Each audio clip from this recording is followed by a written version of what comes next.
Welcome back to Believe in Badgers on the Believe Network, presented by BetOnline.ag and Oakbridge Wealth Management. I'm Matt Perkins, joined as always by Badger legend, the Hebrew Hammer himself, Matt Bernstein. Bernie, how are you doing today? Man, every day with you, Matt Perkins, is literally a holiday. Do you know how hard it is for me not to call you every day just to say hi? You're muted. It's impossible. I'll answer for you because we share the same brain. Well, no, here's the thing. It's impossible. Well, I was going to say, Bernie, you should call me more. I'm working from home. You know, I don't talk to a whole lot of people. We've been down to one car. My wife's got the car all day, so I'm kind of stuck at home. Call me more, man, is what I'm saying. Adulting problems. We're not here for that, Matt Perkins. No, we're here to talk to someone that I do not want to block in the gaps. Excited to get another athlete on, a student athlete. We got to keep calling you guys student athletes because you're still there for school. So just don't forget that, Mr. Brown. Please get your degree. But be good at football too. I know that's what the coaches want. I get it. I've been sitting in your seat. But we're just thrilled to have you, man. Thanks for coming on. Matt Perkins will give you a better intro, but. No, I mean, you guys all know. Gets me all excited. You guys know who this is. This is senior defensive back Austin Brown. He plays nickel. He plays safety. He does a little bit of everything. We're big fans. And yeah, man, we're thank you so much for taking time out of your very busy schedule to hang out with us today. No, of course. It's an honor, and I'm glad to be here. All right, before we get into it today, I want to remind everyone tuning in that we continue to be proudly presented by BetOnline.ag, the world's most trusted betting platform and your number one source for betting all the madness. Whether you're a seasoned fan or a first-time bettor, BetOnline is your ultimate game day companion.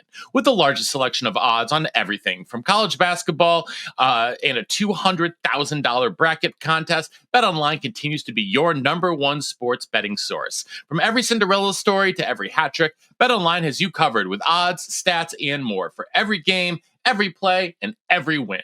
BetOnline, the game starts here. We also continue to be proudly presented by our main man, Chris Anicetti, and his entire team over at Oakbridge Wealth Management. Athletes train hard to be the best on the field, but who's making sure they're winning off the field? At Oakbridge Wealth Management, we don't just manage your money. We handle your entire financial world. From building a rock-solid financial plan tailored for athletes to paying your bills, budgeting, setting up LLCs, and securing financing for cars, equipment, and whatever else you need so you can focus on your game. If you're a collegiate athlete or parent of a collegiate athlete navigating NIL opportunities, we'll help maximize your earnings and protect your future. Your career is short, so make every dollar count. Oakbridge Wealth Management, where athletes build lasting wealth. Get in touch with Chris on Instagram at OakbridgeWM_Anicetti. That's OakbridgeWM_ANICETE, or head on over to their website, oakbridgewealthmgmt.com. That's Chris Anicetti and Oakbridge Wealth Management.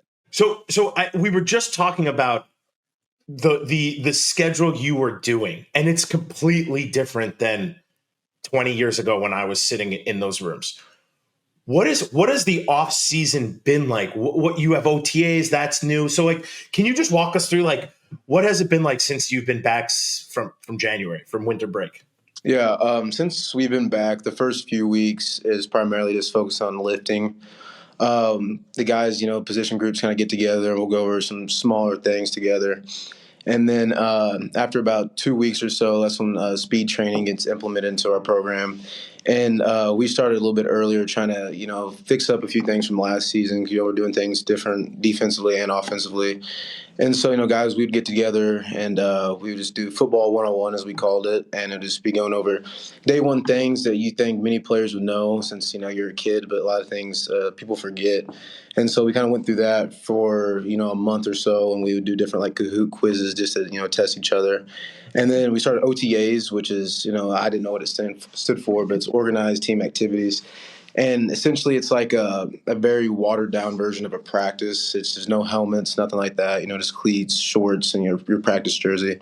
And I mean, it's maybe 45 minutes to an hour long at most. But, and I guess just because of NCAA rules or whatnot, you can't throw the ball, which is different because as a DB, you see the quarterback looking one way, then he goes through the whole progression, and then he acts like he throws it this way. So you don't really know who to break on because you want to show some kind of burst. But, yeah, so that's what OTAs are. And then we start our official first spring ball practice tomorrow. So getting going. Is there a different vibe this year now going into Fick's third year? Even on the offensive side, do you see a different vibe team wise on guys coming together, like new things happening? Because last season was not as we all hoped it would be. Right. What are your thoughts on that? I would say yes. There's a different vibe for sure. Something that coaches really pushed on, Coach Fick, is we got to really find like an identity as a culture, and a big part of that is like brotherhood. And you're gonna play for your teammates a lot more if off the field you guys hang out. If you've actually just go out and get lunch or something. If you actually have mutual respect to be friends off the field, I feel like that translates to the field because going on to a Saturday game or whatever, you feel like you've bled with this guy through workouts, through spring ball, the whole off season. And not only is a football player, but you guys are friends off the field. And I feel like that's an area we kind of lacked the past 2 seasons. And this off season, I've seen it. It's changed a lot in a great way, and I think it's going to help us win games. I know we had Coach Collins on a couple of weeks ago, and he was talking about how he's forcing you guys to do that, forcing you guys to get to know each other a little bit more off the field, putting you guys in groups of maybe people you haven't necessarily hung out with before. So who did he we had Jake Renfro on last week, and he talked about it. Who have you gotten paired up with, and what have you been doing to get to know some new guys on the team? Right. Well, first of all, like they forced us at first, and guys are kind of like, oh, like I don't know if I want to hang out with so and so or whatnot. But eventually, it kind of became organic. I feel like different position groups, offense, defense, kind of just mesh together, do whatever, So that's something nice. But yeah, maybe initially it started out as being forced, but I think organically we started to take it on to ourselves. But no, so I got paired with Carter Smith, and then DD, my boy, Davion Dupree, my boy, love him to death. Fellow Illinois guy. Yeah, yes, sir. Yes, sir. And no, so we just went to Chipotle and we chopped it up. I mean, that's a spot on red card, so we don't have to spend our own money or nothing, being smart with that. And gotta teach the freshmen good. Yeah, of course. You gotta, if you have red card, why spend your money when you can, of course you can go out to other places if you're feeling fancy on the weekend, but I mean, why would you want to spend your money if you don't have to? Don't spend your money. No. You're in college. Don't spend it. Save all of it. I agree. What you can anyway. But me, Carter, and Darian, we went to Chipotle. We just chopped it up, got food, talked about life, different things that are unique to ourselves, and got to learn a lot about each other. It was a great experience. I'm going to say it because you brought these guys up, but these guys could have a huge impact next year on the team. Right. I guess OTAs have happened, but what do you see from those guys Dupree's been here for a year and a half? But what have you been a year? Not a year. What have you seen from both of them that like give you high hopes on like their potential? And you don't have to share anything you don't want to. I just I'm pumped for those guys. Yeah, no doubt. Well, Dede, we don't live together, but what I've seen in OTAs is he's definitely more confident and he's shifty. He can, once he gets through the hole, I mean, he's going to hit it. He's going to go left, right, and then he's going to go straight vertical. And something I've noticed is I try to, force fumbles in practice when I can, and he has very good ball security, so I'll give him that. And then just through drills when I've seen him working, he's very agile. He's got quick feet, so with a year under his belt now, I'm excited to see what the future has for him this upcoming season. So, and he's gained some size too. I think I don't know how big he said he was. He was like 212, 213 the other day or whatever. And he said he felt like he was getting fat. I said, buddy, you don't move like you're fat, so you'll be all right. Yeah, but no, my guy, I love him. And Carter, dude, we work out together sometimes with Coach Brady, and he's a dog. I like him. He has some swagger, has some flair to him, which is something I feel like as a quarterback you need. As the guy that leads the offense, you got to have some moxie to you, some flair, and I think he has that. But with just development and some work over time, I think he'll be a good one for us. Well, let's switch from the offense back over to your group. Let's talk some DBs because you've had a really unique path here. This is your 4th season with your 4th safeties coach, which is wild. Bernie had 5 seasons at UW with 1 running back coach the whole time. So 4 seasons, 4 different safeties coaches, including Bernie's former teammate, Jimmy Leonard. And so talk about that progression of just going through like coming in and then having all of these different faces, all these different voices, and how, what have you struggled with, but also like how have you sort of like learned to adapt? Right. Well, for me initially, I didn't know how to take it because one of the reasons I came to Wisconsin was coaching stability. I feel like a lot of coaches that were here are alumni or been here for quite a few years. So that was like one of the main reasons I came here. But then, unfortunately, we didn't have the ideal season, as some would say. And, that was changed quickly for me. And I just realized, ultimately you don't go to a place for a coach. You want to go to a place for the culture and just like overall like the guys in the locker room and the way the place makes you feel. And for me, Wisconsin felt like home, and yeah, the coaches were part of that, but there was it was more to my decision just the coaches. So I mean, it wasn't ideal. But then the second year with Coach Hitch had his ups, had his downs. Him and Coach Leonard were completely two different people, two different coaching styles. And then last year, Coach Grinch was my guy, and I figured he'd be here, and at least up until my senior year. And then, I got a text that he took the job at UCF, and I was disappointed. I was kind of disbelief. But at the same time, I wasn't disbelief because it's the nature of the game now. Players go to different schools. Coaches go to different schools. They take different jobs. So, you just got to learn to adjust and adapt. And I think for me, I just try to take the positives from each coach and just learn from each of them and then the way they teach us uniquely. Yeah, now you've got Coach Cooper, who was part of the staff, who's now been elevated, and also was a former DC at the FCS level. Like really bright guy from everything that I can gather about him. What's it been like with his new voice in the room and sort of leading you guys?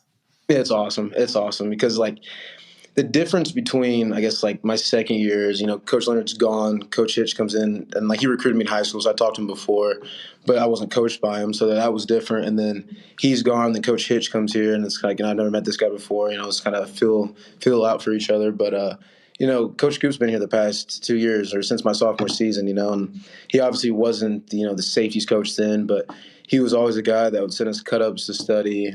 We'd watch film with him. And he was always a guy that, would give me great coaching tips as a sophomore. And so he's been here the past 2 years.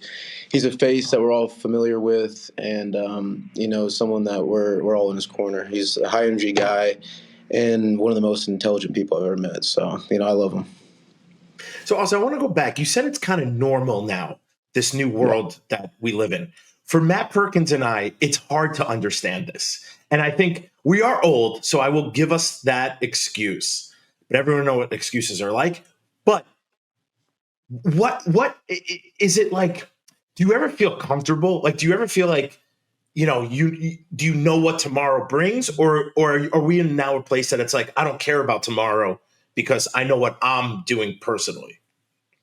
Yeah, no, yeah, I would agree with that. For me, there's so much stuff always going on, and I feel like if you listen to a lot of things that are out of your control, then for me personally, my head just gets too cluttered. I'm thinking about it way too much. And, I'm an anxious person naturally. So that's not the best for me. And so I like to focus on the controllables that I have. And so I just try to take care of what I can and all the extra things that I don't have a say in or, I just try not to worry about too much and focus on what, my tasks are and what I have to do. Well, you have a lot of tasks because you play effectively at least two different positions, if not three different positions. Both safety spots and playing nickel. Talk to us about training across all these different defensive back positions and sort of how you've gone about that. Right. If you would have told me that I would be playing three different positions as a freshman, I'd tell you you're crazy. My head was spinning and it still spins now. But, it just really comes with experience. I started out boundary safety in our defense my sophomore year and kind of had an idea what field safety was about. But, because we're in the same meeting room, so you hear the terminology they have to use and the techniques they have to use. And, it kind of helps if that's the guy you're communicating with, to know what his job is. So I got used to field safety through that. And then I got a few reps during camp and spring ball, just kind of feel it out a little bit. And then the end of my sophomore year, when Jace Matry went down in the bowl game, they gave me a month to prepare for nickel. And, it was definitely different. And I wasn't used to playing man in the slot as much. So that was new, but I saw it as an opportunity for me to play, especially against a good LSU team in Florida. So I was like, if it gets me on the field, heck yeah, I'm going to give everything I have. So, that was a quick turnaround, but it was nothing too complicated or too complex for me to break down. And then, going the next year, got reps in the offseason and spring ball with Preston being down at boundary safety. And then they got a few reps kind of at field safety and spring ball. And then fall camp was playing all three positions. And then during season, I was back at nickel until Hunt got hurt. And then Nebraska played field safety. So it's just a lot of preparation. And, I mean, it takes time. Took me, I guess, 2-3 years to fully grasp all three positions. And, I'm still learning all the different unique things to each spot. But, it just takes repetition. And so for people listening, as you watch as a couch potato and you look at cornerbacks, there's a lot more to it than just like, there's the guy on the left, there's the guy on the right, and there's the guy in the middle or whatever. So as you're speaking, I'm learning stuff because I forget about boundary corners and all these. I forget about all this stuff. I also didn't do it in, we didn't talk about boundary corners. We just said that guy over there or that guy over there. Bernie, you played fullback. If you were blocking in boundary corner, something either went very wrong or very right in the play. No, I like that. Austin, don't take this the wrong way, but I used to like to cut the corners because they were so good at like making me miss. Okay, I can believe that. So I was like, I'm just going for their legs, and it worked. I mean, I got a lot of coaches on the opposing team yelling at me, calling me names, calling me like a wimp. I was like, guys, I don't care. I'm going to cut this guy next play if I come out here.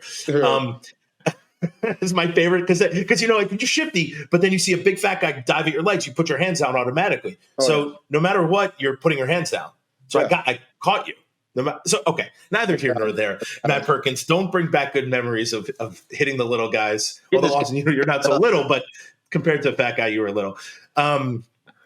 What's it like? What's your relationship with Coach Tressel? What are you excited about, going into next season under him? Yeah, no, something I like about Coach Tress, man, is his intensity. He's always bringing it, regardless if it's a 7 a.m. team meeting or unit meeting or whatever the case may be. But he's the same person. He's always on edge. He's just like amped up all the time. And going into this next season, I don't want to give away too many secrets for either side of the ball, but we're doing things differently, and I think we're going to see many improvements from last season. So, and I think we have a lot of guys on deck, and at each level, there's guys that have a better understanding for the bigger picture as a whole, instead of just knowing their job. And I think that's really going to help us. I mean, the team has definitely gotten bigger physically, especially up front. Like that is very, very clear. But what's really interesting to me is that your defensive backroom is very veteran laden. Like you guys have 4 really established starters in for Kareem, obviously Rico, yourself, and Preston, all coming back. How do you guys feel like you can sort of like all step your game up together in your because I think it's the last season for all you guys. I think you guys are all seniors this year. So like, do you guys as a group have like a common goal or something that you guys like really want to achieve like in this last season y'all are putting together? Yeah, I think, we probably need to come together and, establish goals as a whole. But, I think we all have our individual goals, which is ultimately to play at the next level. So it means that we got to give our best every single day. We got to do extra work when, no one else is around. And the biggest thing for us is communication-wise. Like you guys said, you may not know, but like being on the couch, the amount of communication that goes on, and especially playing here at Camp Randall, there's 85,000 people. You can't whisper to somebody.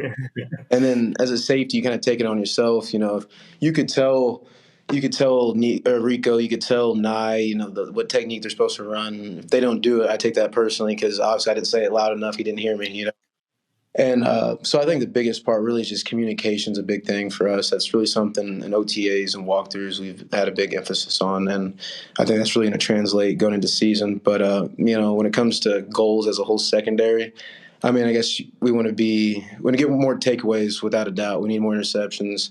We need PBUs. We need forced fumbles. We need more sacks from the secondary room. So, we just got to see more improvements and solidly than last year. And, I think that's really going to help us as a defense and as a team.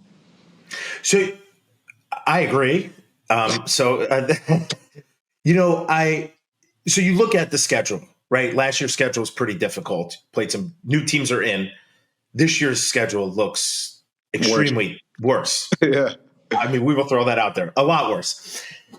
How exciting, though. Like, I know as a football player, you took that to like as a chip on your shoulder. How excited are you guys in the locker room to say, because we're all like, oh, it's going to be such a hard schedule. We're not so focused on wins and losses. But you guys in the locker room are like, man, F that. I want to win. So tell me about, like, you personally, how exciting is the Big Ten for you now with all these other teams that you get to go to, get to come in? And how excited are you to have one of the hardest schedules I think we've ever played ever, right, Matt Perkins? Maybe ever play at Alabama. I'm going to Tuscaloosa for the game, so like, y'all better bring it, because I'm not spending a significant amount of my own money out of my own pocket to go to Tuscaloosa to see y'all lose. So please bring it there. Gotcha. But yeah, like Bernie said, like, you guys are playing at Alabama. You guys have Ohio State and Oregon, like all these huge teams. My high school coach would say, like, this is not hard. This is an opportunity. No, I agree with that. I don't see it as anything. I mean, it's a challenge, yes, but I mean, you see the label, the history of these teams, or you see what they've done the past few years. But at the end of the day, they put their pants on like us. They bleed like us. We train hard as hell, and I'm sure they do too. We put a lot of preparation into it, and I'm taking my guys over theirs any day. And at the end of whatever the end of the score is, win, lose, or draw, I know that we're going to go out there and not give up. That's all I care about. Oh, I love that. I can't wait, man. I think I'm coming for Iowa. So, like, I'm excited.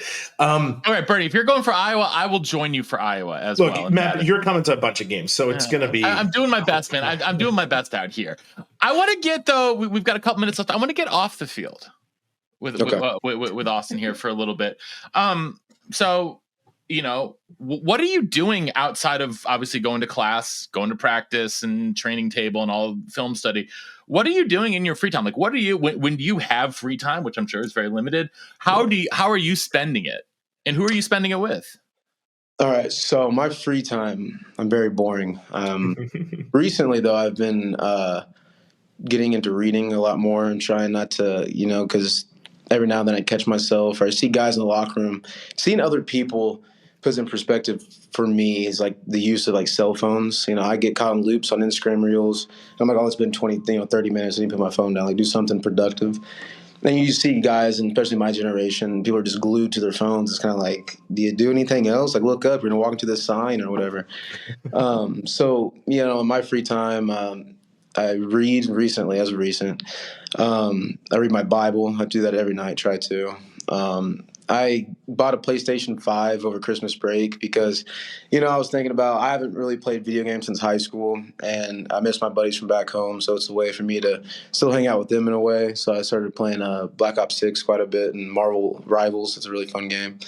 And then besides that, I mean, I really don't do much. I love watching movies. Been watching a few TV series, and then I hang out with my girlfriend on the weekends. So that's pretty much all I do. We'll make dinner, make food, and stuff like that. And me and the guys, we'll go out, do something, play pool, go bowling, stuff like that. But very simple. I don't do a whole lot. I like to hear that not much has changed in this world for the student athlete. I mean, that sounds like my life, except there was the first Xbox. Right. Yeah, we were playing original Halo, Bernie. Like original Halo. Yes, sir. That sounds like a good time. I mean, listen, it was a great time for 2004. I will tell you that much. Like, awesome. We used to have to people would bring their TVs and a cable wire, and you would hook TVs up in either the same room with different Xboxes, and you would play group Halo against each other. And that was the only way to get into like, Yep. you know, like a lot of people in the same place. You had to literally bring But it was TVs also like the and first Xbox. time we could play like 16 people at once and one thing. So we'd all have like you'd have 4 Xboxes and it's called a LAN party, right? Local area network. And you guys are all hook the Xboxes together, hook them all up to the TVs, and you got 16 guys all playing at one. And it was revolutionary. It was like we're like, holy crap, we can do this against each other at the same time. This is ridiculous. But like a TV that was not a flat screen, like you had to walk over like a fat TV. Yeah. Mm-hmm. The hockey guys were so good at Halo. The original Halo is disgusting. Really? They're like, Bernie, I'm gonna kill you. I'm like, no way. I'm hiding in a corner somewhere. 3 seconds later, I get slashed by that blue sword. All right, keep going. On the opposite end of the spectrum, I lived with wrestlers. The wrestlers were terrible. I was able to just take them to the woodshed every time. There you go. There you go. That's better because at least you can beat them on the video games. I don't know about real life. How that I don't mess with wrestlers. Like if someone has cauliflower ear, you do not want any problems with them whatsoever. Yeah. That's sort of like a general rule of thumb. That's literally like if you see cauliflower ear, that dude, he has a past. All right. I was never on the mat like that. I never did that. I'm good. You know. No, my roommate and best friend wrestled at 133 at UW. I'm twice his size, and he could absolutely destroy me in no time whatsoever. Yeah, I feel that. All right, so I'm gonna have I've got rapid fire questions before we go, but one more thing. I know you're really passionate about cancer research. Tell us a little bit more about that. Yeah, so 2 years ago, I got the opportunity to work with Exact Sciences, and with their advancements in technologies, maybe heard of Cologuard. I don't know if you do. Yeah. So through Exact Sciences, I've got to do a few different things in the community, which has been great, and I love all the people there.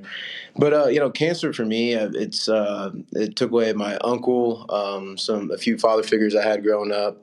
And it's affected people close to me. And I just think it's one of the worst things ever. It's very unfortunate.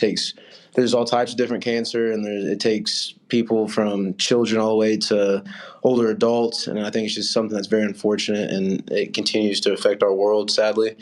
And I think with working with Exact Sciences, I really want to push for like awareness and people getting tested.